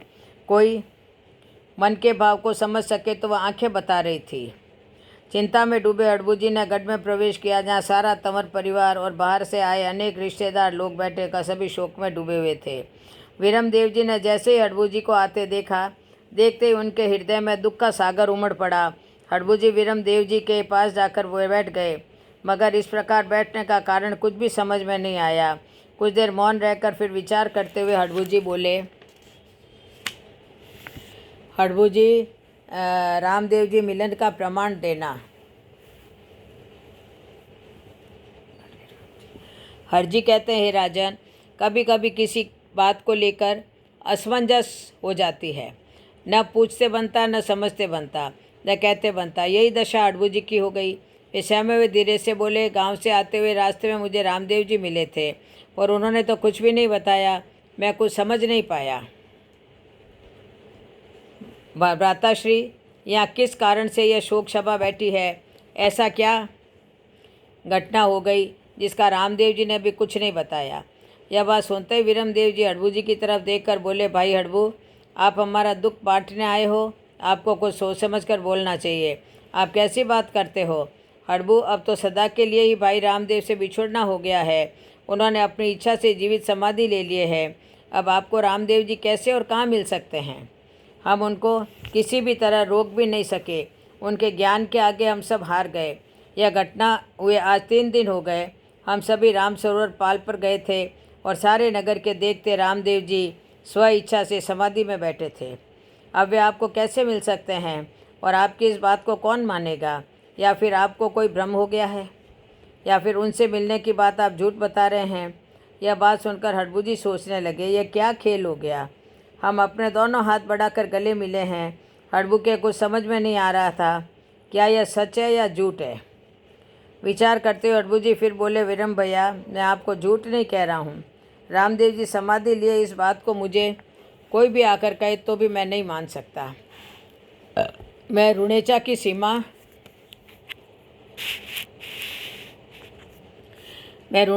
सीमा में पर खड़े अच्छे से उन्हें घोड़ा चराते हुए देख कर आया हूँ। उन्होंने मुझे अपने गले भी लगाया। फिर विरमदेव जी कहने लगे, भाई हड़बू, आप तो सही बोल रहे होंगे, पर आपकी इस बात को सारा रुणेचा नगर झूठ मानेगा, क्योंकि सारे नगर की प्रजा के सामने उन्होंने समाधि ली है। अब बोलो, हम आपकी बात पर कैसे विश्वास करें। विरमदेव जी से इस प्रकार सुनकर हड़बू जी कुछ सोचने लगे। विचार करते हुए हड़बू जी फिर बोले, रामदेव जी मुझे मिले इसका मैं प्रमाण निशानी दे सकता हूँ, पर आपको भी समाधि का प्रमाण देना होगा। समाधि को खोदकर दिखाएंगे, मैं अपनी आँखों से देखूँगा, तब ही मैं मानूंगा कि रामदेव जी ने समाधि ले ली है। हड़बू जी की इस बात पर सभी ने स्वीकार किया। तब अपना झोला खोलकर वह सारा सामान निकाला जो रामदेव जी ने उनको दिया था। फिर जिस के नाम दिया, हड़बू बोल बोल कर उनको देने लगे। वे बोले, विरम भैया, यह रतन कटोरा तो मातुश्री के लिए है। फिर यह अमल डावली पिताश्री को देना बोले हैं, और यह कटार भाभी सा नेतल रानी को देने हैं के लिए कहे हैं। मुझे अच्छे से यह सामान संभलवाया और वीर गेडिया आपको देना बोले हैं। वह हड़बू जी द्वारा दिया सामान देकर विरम देव जी सहित सारे लोग आश्चर्य में पड़ गए। विरमदेव जी सोचने लगे, जिसे मैंने अपने हाथों से समाधि में रखवाया, वह सामान हड़बू के पास कैसे पहुंच गया। सारे इस अनहोनी घटना पर विचार करने लगे। प्रत्यक्ष में सामान तो वही है। इसे देखकर सोचने लगे, किसको सत्य और किसे असत्य बतावें। सारे लोग मौन हो गए, कुछ भी कहते नहीं बना। इस प्रकार सबको मौन देखकर हड़बू जी बोले, इसमें कोई चिंता विचार की बात नहीं। रामदेव जी महाराज पूर्ण समर्थ है, वे जो चाहे करके दिखा सकते हैं। मेरा मन कह रहा है वे दाता समाधि लिए ही नहीं, वे मेरे भैया अलौकिक शक्ति के स्वामी हैं। सबको और कोई अनहोनी करके फिर दिखा दिए हैं। उनका भेद कोई समझ थोड़ी सकता है। समाधि तो लिए ही नहीं और हम सबको भ्रमित कर दिया। अब आप लोग वचन दिए हैं, चलो मुझे समाधि खोद कर दिखाओ, क्या सच्चा क्या झूठा है। सब सामने आ गए। अभी 3 दिन हुए समाधि लिए, शरीर तो मिल ही जाएगा, सच्चाई क्या है सामने आ जाएगी। हड़बू की यह बात सुनकर सभी लोग सोचने लग गए। सभी लोग रामविरम देव जी से बोले, चलो निर्णय कर ही डालो, वो भी सकता है। ऐसा विचार करके सब लोग रुणेचा से चलकर राम सरोवर समाधि स्थल पर, जहाँ महाराज कुमार ने समाधि ली थी, वहाँ आकर सभी विचार करके एकमत हो समाधि को पुनः खोदने लगे। हरजी कहते हैं, खोदने वाले ने जैसे ही फावड़ा भूमि में डाला, नई नई की अदृश्य वाणी हुई। फिर आकाशवाणी से आवाज़ हुई, आप मेरा पर्दा मत खोलो। वहाँ खड़े सभी लोग इस अदृश्य वाणी को सुनकर अनसुनी करते हुए मिट्टी को पुनः निकालना प्रारंभ किया। मिट्टी निकालते निकालते सारी समाधि खोद डाली। सबने देखा, उस समाधि में कुछ भी नहीं मिला। उगल धूप की खुशबू आ रही थी। कबीर जी की तरह केवल फूल मिले, जिन्हें देखकर अब तो सबके मन में दुख हुआ। वे सोचने लगे, समाधि को नहीं खोदना था, हमें पहले ही मना किया था। समाधि पर सबको दर्शन उपदेश देकर पुनः अंतर्ध्यान। जो करता है वह दिखता नहीं, जो दिखता है वह करता नहीं। यह बड़ा अद्भुत खेल है। मानव तो सिर्फ निमित्त बना हुआ दिखता है, पर कार्य कराने वाला कोई और ही है। गीता में भी अर्जुन को युद्ध मैदान में साफ कहा था कि हे अर्जुन, तुम तो निमित्त बन जाओ, बाकी सब कार्य मेरा है। भीष्म पिता ने 5 पांडवों को मारने का संकल्प किया और उन्हीं के मुंह से सौभाग्यवती का आशीर्वाद दिलाया। मेरे प्रभु ने अपने पारिवारिक जनों तंवरों को समाधि खोदने से मना किया और उन्हीं को भ्रमित कर वह समाधि पुनः खुदवाई। हरजी भाटी कहने लगे, हे राजन, कलयुग अवतारी प्रभु ने उसी समय अंतरिक्ष में इंद्रधनुष की तरह इच्छा रूप धारण करके वहाँ खड़े सभी को दर्शन देकर बोले, हमने आपको हमारा पर्दा खोलने के लिए मना किया था, फिर भी आपने मेरी समाधि खोल दी। तब वीरम देव जी सहित सब कहने लगे, हे द्वारिकानाथ, कारण करता तो आप ही हैं, हमें तो आपने निमित्त मात्र बनाया है। आपकी इच्छा बिना पत्ता भी नहीं हिलता, आपके चाहे बिना कोई एक कदम भी नहीं बढ़ा सकता। प्रभु, हमने वही किया जैसा आपने हमसे करवाया। प्रेरणा दी, करता धरता तो आप ही हैं। हम सब तो आपकी इच्छा के अनुसार निमित्त बने हुए हैं। आपने हमको जैसी बुद्धि दी हमने वैसा ही किया। अब हमें आगे भी क्या करना है वह भी कृपया आदेश देकर हमसे करवा लीजिए। वह हम वैसे ही चले जाएंगे जैसे आपकी इच्छा से मैं हमारे पूर्वज अर्जुन आदि चले गए थे। हे दाता, आपकी नज़र में हमारी ये भूल है तो दाता हमें अपने परिजन समझकर क्षमा कर देवें और आगे क्या करना है वैसा ही आदेश दीजिए। यह समर्पण भरी वाणी सुनकर मेरे ठाकुर प्रभु रामदेव जी मंद मंद मुस्कुराए। फिर पांडव कुल वंशजों से कहने लगे, आप मेरे हो, मैं आपका हूँ। यह हमारा द्वापर काल से संबंध बना हुआ है। ये अर्जुन वंशजों, आप सदा से मेरे प्रिय रहे हो। मैं रणसिंह और प्रिय अजमल जी को कभी भूल नहीं सकता। महाभारत काल में दिए वचन को निभाने के लिए ही मैं फिर से यहाँ आया था। अब जो मैं कहूँ आप सबको मिलकर वही करना है।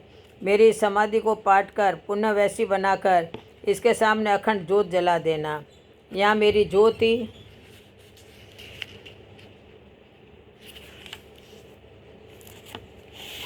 प्रतिमा स्वरूप होगा।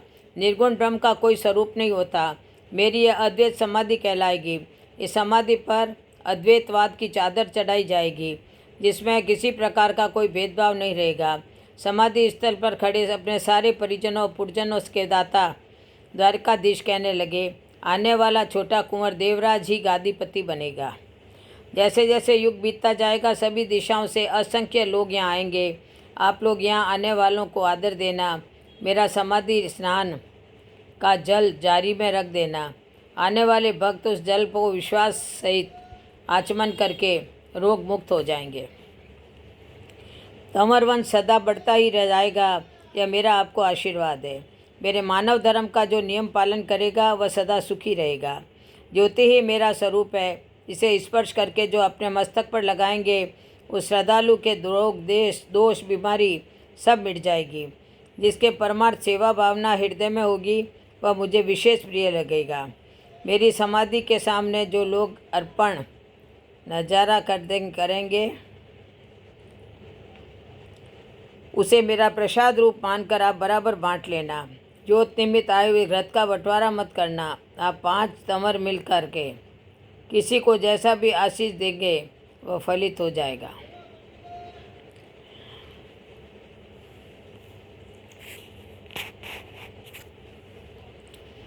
यहाँ पर भविष्य में जो होने वाला है वह सुनो। मेरी समाधि के सामने दूर दूर से अनेकों लोग आएंगे और जो कभी नहीं देखा ऐसी भाषा और वेश के लोग यहाँ आएंगे। भले बुरे सब तरह के लोग यहाँ आएंगे। जो जैसी भावना लेकर आएगा उसे वैसा फल मिल जाएगा। यहाँ होनी अनहोनी सब लीलाएं होगी। समाधि के सामने कोई हंसेगा, कोई रोएगा, कोई गाएगा। चारों वर्ण सब धर्म के लोग मेरी समाधि के सामने अद्वैत बन जाएंगे। द्वैत भाव मिट जाएगा। 12 कोस की परिधि में यह राम डेरा हो जाएगा। यहाँ बिना बैलों की गाड़ियाँ आएगी, बिना तेल के उजाला होएगा, बिना वर्षा के यह राम सरोवर जल से भरा रहेगा। मैंने हडबू से मिलने का जो वचन दिया उसे निभाना भी तो यह पर्दा हटाने का कारण बना है। यह पर्दा हटाने में आप किसी का दोष नहीं है। इस पर्दे को खुलवाने में इसके हम खुद ही कारण बने हैं, क्योंकि पीढ़ी पीढ़ी आना मेरे लिए संभव नहीं था। भाई हडबू को हमने मिलने का जो वचन दिया था जिसे हम पूर्ण नहीं कर सके। अगर यह वचन पूर्ण नहीं करते तो हम वचन विमुख हो जाते। आप लोग इस समाधि को ही मेरा स्वरूप जानेंगे तो आपकी कामनाएं पूर्ण हो जाएगी। जिस वस्तु की आप इच्छा करेंगे घर बैठे अपने आप आ जाएगी। अब मेरी दूसरी द्वारिका यह राम डेरा ही होगा। यहाँ आए बिना तीर्थों की यात्रा अपूर्ण मानी जाएगी। मेरी आराधना की सरल विधि पाठ, जुम्मा, जागरण, संकल्प कथा और दूज बीज का उपवास है। जो भक्त मेरी जोत करके शंख बजाएंगे वहाँ मेरी कला प्रकट हो जाएगी। यहाँ आकर जो मेरे कामड़ बाबा के भजनकर्ता को भोजन कराएंगे तब संकल्पित कामना पूर्ण होगी।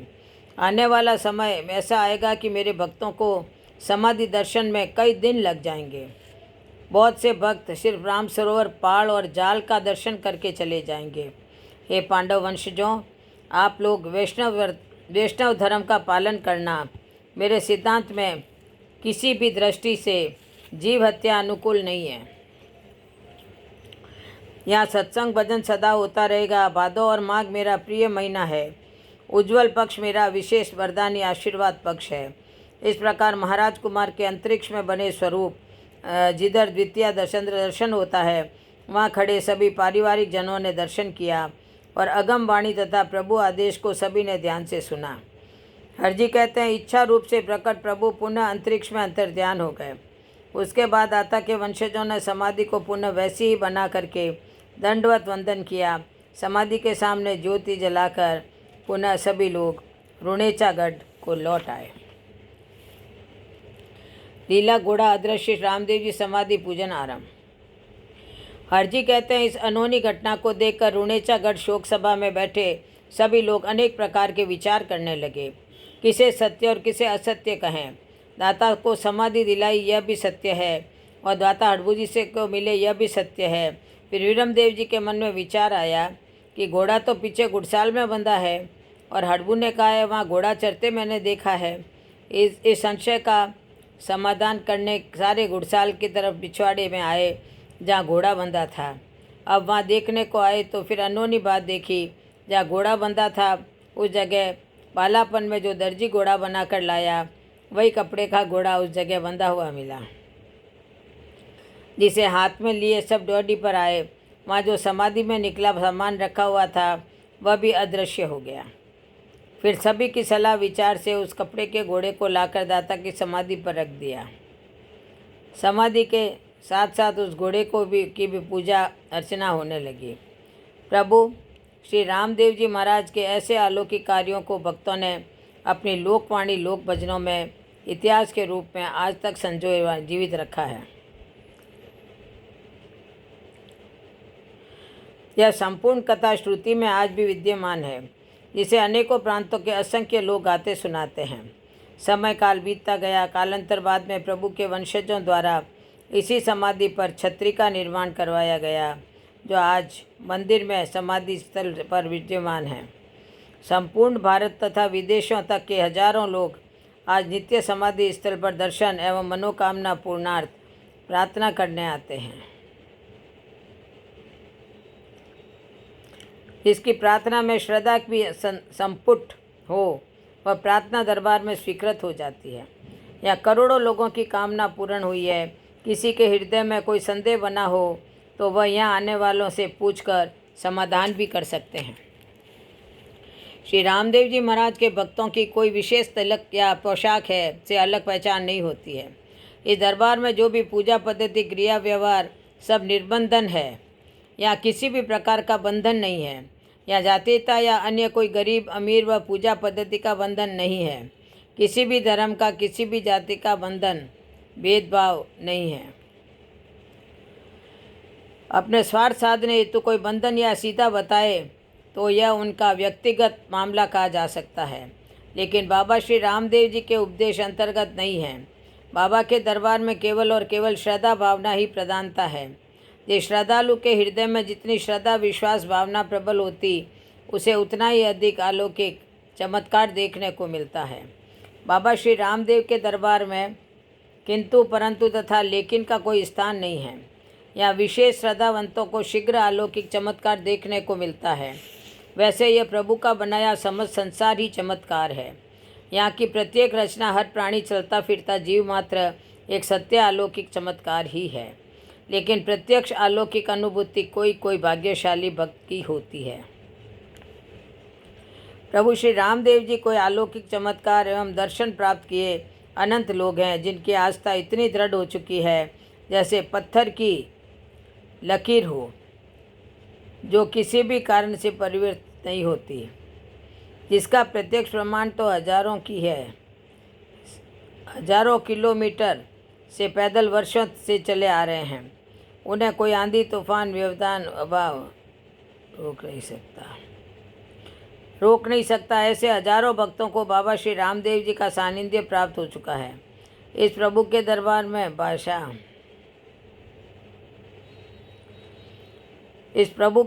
में भाषा वेश का भेद हो सकता है, परंतु श्रद्धा भाव का कोई भेद नहीं होता। कोई किसी पद पर प्रतिष्ठित होवे, चाहे कोई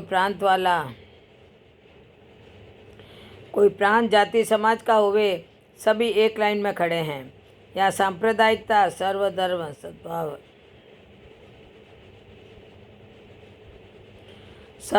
सद्भाव भाईचारे का प्रत्यक्ष प्रमाण देखा जा सकता है।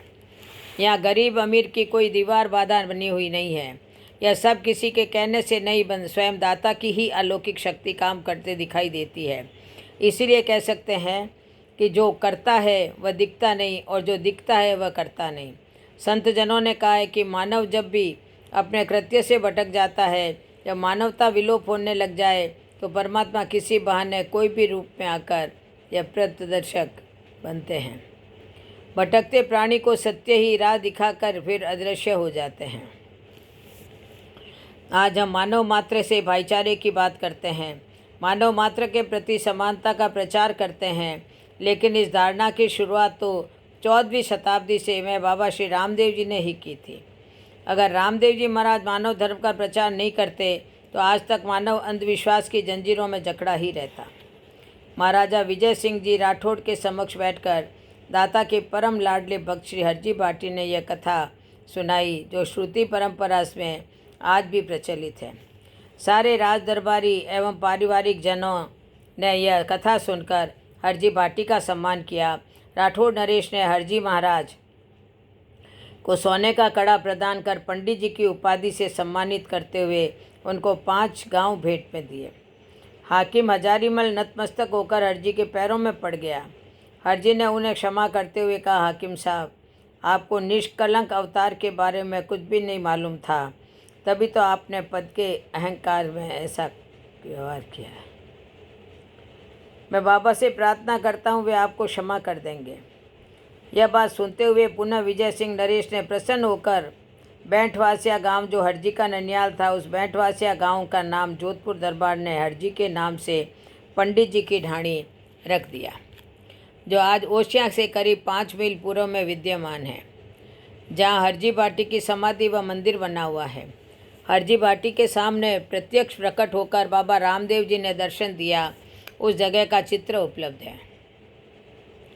दाता ने ऐसे अनेकों अनहोने कार्य किए। मुझे भी प्रत्यक्ष जीवन दान दर्शन देकर मेरे सारे द्वंद्व छुड़ाने के प्रभु ने अपने चरणों का चाकर बना लिया। हरजी के बाद फिर से दाता की अलौकिक लीला श्री रामदेव सप्ताह सभी प्रांतों में तथा देश विदेश तक सुनाने की शक्ति तथा अपना गुप्त मर्म भेद देकर उन्होंने कहा, मुझे निहाल कर दिया।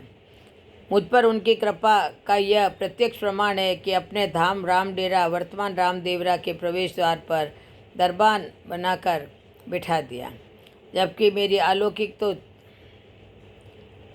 मेरी औकात तो चौकीदार के लायक भी नहीं, फिर भी अपने चरणों की चाकरी देने वाले दरबार ने और भी कितने ही अनहोने अलौकिक स्वरूप दिखाकर मुझे धन्य कर दिया। निष्कलंक प्रभु रामदेव जी ही मेरे जीवन प्राणाधार है। श्री रामा राजकुमार का जो विश्वास करके आराधना करे, दुख में पुकार करे, उस भक्त की बाबा जरूर इच्छा पूर्ण करते हैं, ऐसा मुझे दृढ़ विश्वास है। जिसके घर में महाराज कुमार की कथा या पूजा होवे, उनको बाबा का चमत्कार अवश्य मिलता है। कलयुग में असंभव को संभव कर दे वह श्री रामदेव जी महाराज ही है। जिसने श्री रामदेव जी का जीवन आधार मान लिया, वे उसकी माता बनकर पालन करते हैं, पिता बनकर रक्षा करते हैं और अपने भक्तों के लिए जो अनुकूल हो वह सब मनोकामना पूर्ण करते हैं। तभी तो आज भारत के अनेकों प्रांतों के शहरों तथा गाँवों में बड़े छोटे अनेकों मंदिर बने हुए हैं और वहाँ पर असंख्य भक्त श्री रामदेव जी महाराज की उपासना आराधना करते मिल जाएंगे। बाबा के आदर्श तथा उपदेशों के प्रचार प्रसार काल में इतने मंदिर देखे, इतने भक्तजन मिले जिसकी मैं कभी कल्पना भी नहीं कर सकता। कथा प्रचार काल में मेरा देश तथा विदेशों में इतने भक्तों से साक्षात्कार हुआ होगा ऐसा मैं सोच भी नहीं सकता। प्रभु के प्रिय भक्तों को पाकर मैं धन्य हो गया, उनको कभी भुलाया नहीं जा सकता। बाबा श्री रामदेव जी के प्रति समर्पित भक्तों का तथा मंदिरों के पीछे भी एक विश्वास नहीं होने वाला इतिहास बना हुआ है। उन सबका वर्णन करना, ग्रंथ रूप देना कठिन ही नहीं पूर्णतया असंभव है, क्योंकि समस्त भक्तों की श्रृंखला का कहीं अंत भी नजर नहीं आएगा।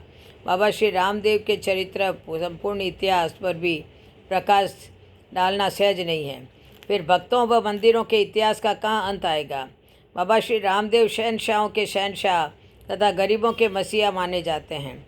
दादा को कोई कितनी भी उपमाओं से अलंकृत कर दे, कि जितनी भी उपमाएं दे दी जाए, वह सब सूर्य की दीप दिखाने लायक ही होगी। परम वंदनीय संत तुलसीदास जी के मतानुसार हरि अनंत हरि कथा अनंता कलयुग के अवतार प्रभु श्री रामदेव जी पर यह वाक्य सटीक अनुकूल लग रहे हैं।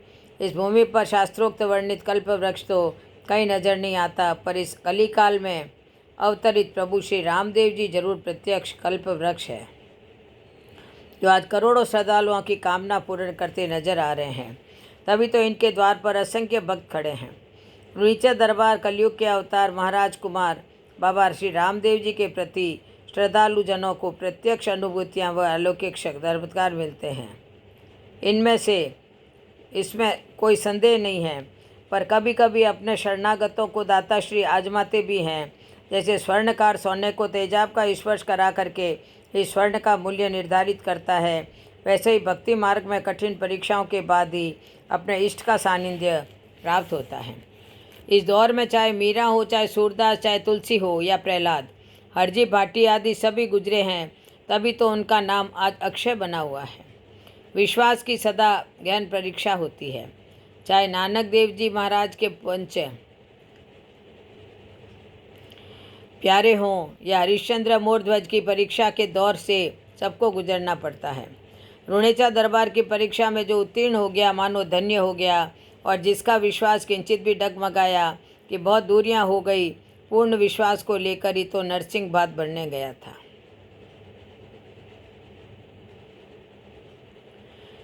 आस्था व श्रद्धा को लेकर ही तो एक देहाती बकरी चराने वाला हरजी भाटी अपने प्रभु के खूब करीब पहुंच गया तथा पंडित हरजी के नाम से वह विख्यात हो गया। पूर्ण विश्वास की माला धारण किया, तभी उस तो हरजी के सामने दाता प्रकट हुए। मैं तो तीनों काल हर काल हाल में समर्पित भाव से यह मानता हूँ कि जो कुछ हो रहा है या हुआ है, जिसके कर्ता स्वयं मेरे प्रभु रामदेव जी ही है। इनकी इच्छा के बिना पत्ता भी नहीं हिल सकता। अपनी लीलाओं की गति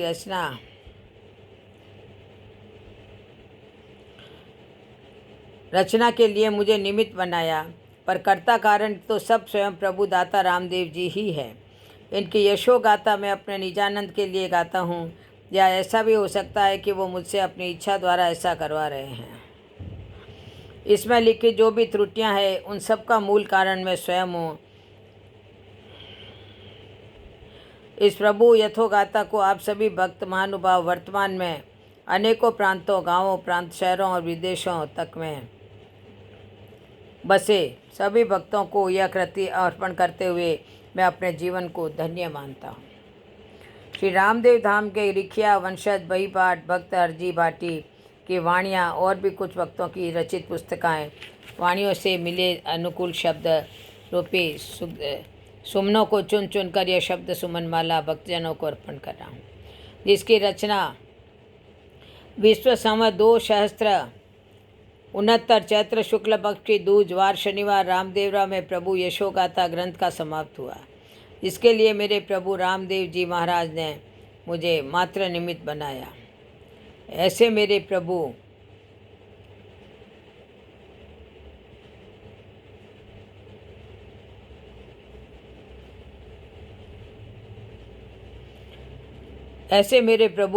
के द्वार पर गरीब अमीर राजे महाराजे सभी ने आकर नमन किया, जिसका प्रमाण विशेषतः वर्तमान मंदिर परकोटा मुख्य दरवाज़ा बीकानेर नरेश महाराजा श्री गंगा सिंह जी ने बनवाया। जो बाबा के प्रति उनकी श्रद्धा स्मृति सदा सदा के लिए विद्यमान है। बाबा के ऐसे सभी श्रद्धावंतों को सादर वंदन। इतनी श्री रामदेव कथा विश्राम देते हैं आज रामदेव कथा को। ओम पूर्णमद पूर्णमिदं पूर्णात् पूर्णमुदच्यते पूर्णस्य पूर्णमादाय पूर्णमेवावशिष्यते। बोलो रामदेव जी महाराज की जय हो, बाबा रामदेव की जय हो, रुणेचाधारी की जय हो। जय जय श्री राधे, जय जय श्री कृष्ण, जय जय श्री राधे। आज दशमी के दिन बाबा ने समाधि ली थी। आज उनको सबको बहुत बहुत शुभकामनाएं। जय श्री राधे।